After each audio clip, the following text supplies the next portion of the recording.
ବନ୍ଧୁଗଣ, ଆପଣମାନେ ତ ଏହି ଗଛକୁ ବହୁତ ଭଲ ଭାବରେ ଚିହ୍ନିଥିବେ।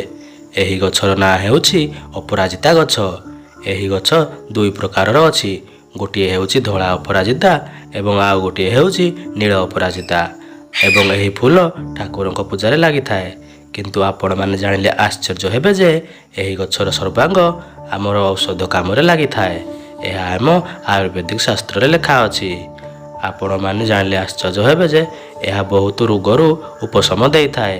ତ ଚାଲନ୍ତୁ ଡେରି ନକରି ସେ ବିଷୟରେ ଜାଣିବା। କିନ୍ତୁ ତା ପୂର୍ବରୁ ମୁଁ ଆପଣମାନଙ୍କୁ କହି ରଖୁଛି, ଯଦି ଆପଣମାନେ ଏଯାଏଁ ଆମ ଚ୍ୟାନେଲକୁ ସବସ୍କ୍ରାଇବ୍ କରିନାହାନ୍ତି ତେବେ ଆମ ଚ୍ୟାନେଲକୁ ସବସ୍କ୍ରାଇବ୍ କରିଦିଅନ୍ତୁ ଏବଂ ଭିଡ଼ିଓକୁ ଗୋଟେ ଲାଇକ୍ କରିଦିଅନ୍ତୁ। ତ ଚାଲନ୍ତୁ ଡେରି ନକରି ସେ ବିଷୟରେ ଜାଣିବା। ଦର୍ଶକ ବନ୍ଧୁ, ଆପଣ ଯଦି ମୁଣ୍ଡ ବ୍ୟଥା ଓ ଅଧ କପାଳୀର ସମସ୍ୟା ଭୋଗୁଥାନ୍ତି ତେବେ ଅପରାଜିତାର କଞ୍ଚା ଫଳର ରସ 4 ବୁନ୍ଦା ନାକରେ ପକାଇଲେ ଲାଭ ମିଳିଥାଏ। ଏବଂ ଅପରାଜିତା ଚେରକୁ ସଫା କରି କାନରେ ବାନ୍ଧିଲେ ମଧ୍ୟ ଲାଭ ମିଳିଥାଏ। ଆପଣ ଯଦି କାଶ ଓ ଶ୍ୱାସ ରୋଗ ଭଳି ସମସ୍ୟା ଭୋଗୁଥାନ୍ତି ତେବେ ଅପରାଜିତା ଚେରକୁ ବାଟି ଅଳ୍ପ ଅଳ୍ପ ମହୁ ସହିତ ଚାଟିଲେ କାଶ ଓ ଶ୍ୱାସ ଓ ପିଲାଙ୍କର ଖୁଁ ଖୁଁ କାଶ ଭଲ ହୋଇଥାଏ।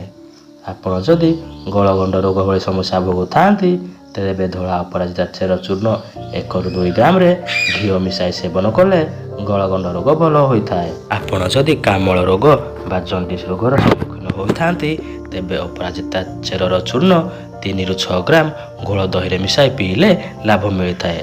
ଆପଣଙ୍କ ପିଲାଙ୍କର ଯଦି ପେଟ ବ୍ୟଥା ହେଉଥାଏ ତେବେ ଅପରାଜିତା ଫଳର ମଞ୍ଜି 1ରୁ 2ଟି ନିଆଁରେ ଭାଜି ଗୁଣ୍ଡ କରି ମା କିମ୍ବା ଛେଳି କ୍ଷୀରରେ ଘିଅ ସହିତ ଚାଟିଲେ ପେଟ ବ୍ୟଥା ଦୂର ହୋଇଥାଏ।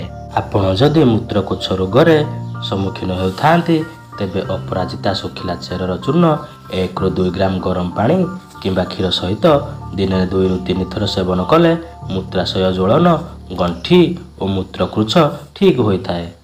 ଆପଣ ଯଦି ସୁଖ ପ୍ରସବ ଚାହୁଁଥାନ୍ତି ତେବେ ଅପରାଜିତା ଲତାକୁ ଅଣ୍ଟାରେ ଗୁଡ଼ାଇ ଦେଲେ ଶୀଘ୍ର ପ୍ରସବ ହୋଇ କଷ୍ଟ ଦୂର ହୋଇଥାଏ। ଆପଣ ଯଦି ପାଳି ଜ୍ୱର ସମ୍ମୁଖୀନ ହେଉଥାନ୍ତି ତେବେ ଲାଲ ରଙ୍ଗର 6 ପରସ୍ତ ସୂତାରେ ଅପରାଜିତାର ଚେରକୁ ବାନ୍ଧି ଅଣ୍ଟାରେ ବାନ୍ଧିଲେ ପାଳି ଜ୍ୱର ଭଲ ହୋଇଥାଏ।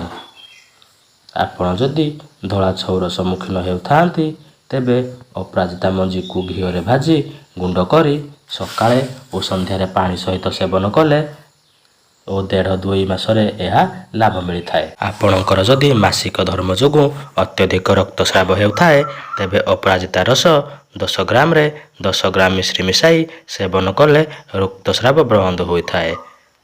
ଆପଣଙ୍କର ଯଦି ମୁହଁରେ ବ୍ରଣ ହୋଇଥାଏ ତେବେ ଧଳା ଅପରାଜିତାର ପଞ୍ଚାଙ୍ଗକୁ ନିଆଁରେ ପୋଡ଼ି ଉଷୁମ କରି ଲହୁଣୀରେ ମିଶାଇ 1 ମାସ ପର୍ଯ୍ୟନ୍ତ ସେବନ କଲେ ସବୁ ପ୍ରକାରର ବ୍ରଣ ଭଲ ହୋଇଥାଏ। ଏ ତ ଥିଲା ଅପରାଜିତା ଗଛର କିଛି ଔଷଧୀୟ ଗୁଣ ବିଷୟରେ। ତ ବନ୍ଧୁଗଣ, ପୁଣି ଦେଖାହେବ ଆଉ ଏକ ନୂତନ ସୁନ୍ଦର ଭିଡ଼ିଓ ସହିତ।